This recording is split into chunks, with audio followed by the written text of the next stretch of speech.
Someone recently shared this quote with me: to survive trauma, one must be able to tell a story about it.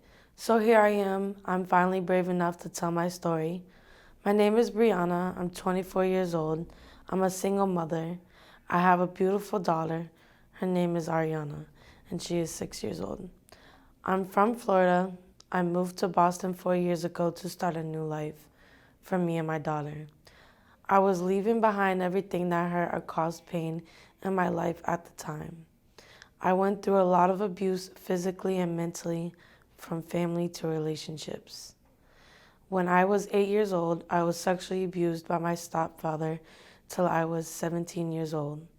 The abuse stopped when my stepfather was killed in front of me and my younger siblings by the police.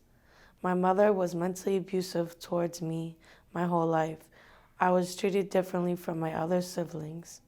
We would always fight about the abuse, and she would always end up putting me in hospitals because she thought the problem was me.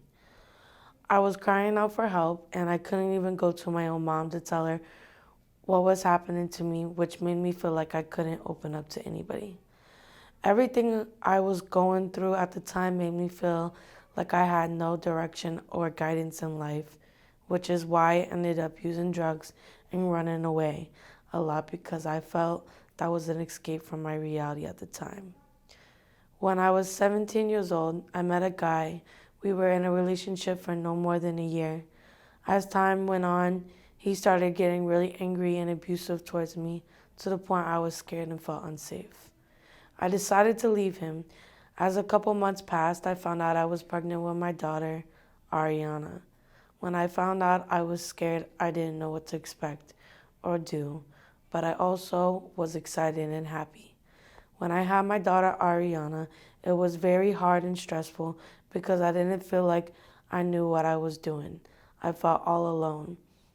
I didn't have any help or guidance on how to take care of my kid. I had to learn everything by myself as time went on, and still to this day, I'm learning how to be the best parent I can be for her. A year after I had Ariana, I found out I was pregnant again. I found out I was having a boy. I felt like this was the hardest pregnancy for me at the time because I was still living with my mom, and me and my daughter were sleeping on the floor because we had nowhere else to go. As I got closer to my due date for my son, I felt like the best decision for me was to go through with adoption because of my situation. I didn't feel like I was mentally ready to have another kid or be a single mom of two kids by myself. I wanted what was best for my son and my daughter. I met a family who adopted my son. His name is Thomas. He is 4 years old now. He is blessed with an amazing, loving family who takes good care of him.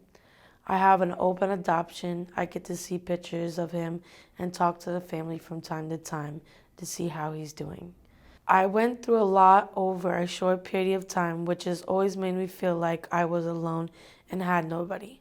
I never had the guidance or help I do today if it wasn't for Roca.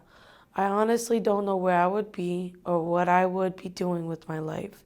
They took me in and gave me the help and guidance I was looking for this whole time, which made me who I am today, and one of the reasons why I even get to share my story with you guys, which makes me feel very blessed to finally be able to speak out. When I came to Roca, it was very hard for me to get engaged with people. I was very quiet and mostly kept to myself. I would come in and go to Roca when I felt like it. I wasn't really engaged or consistent with work or classes until my youth worker, Olga, would track me down and blow up my phone all the time to come to Roca. As time went on, I started opening up more to people and building a connection with my youth worker. I started to see myself being more comfortable where I wanted to do classes. I wanted to be at work every day. I wanted to be at Roca. It made me feel like I built a lot of connections and love from people that made me feel like it was a home that I always wanted. Roca has been there for me through everything. Even when my kid was taken into custody for a year, they helped me get my daughter back, which was the hardest thing any mother could go through. I mostly want to acknowledge and say thank you to my youth worker, Olga, for everything she has done for me. She is one of the reasons why I'm sharing my story today with you. She is the best youth worker anybody could ask for. She has helped and been there for me in so many ways. I give her a lot of respect and want her to be acknowledged for the work she has done. I also want to say thank you to Saninia for everything she did. She is an amazing person with a big heart. She is always finding new opportunities and resources for the Young Mothers Program, always engaging with us and making sure all of our needs are met. And finally, I want to say thank you to Roca for giving us young mothers the guidance and hope we need to be successful in life for our future and for our kids' future.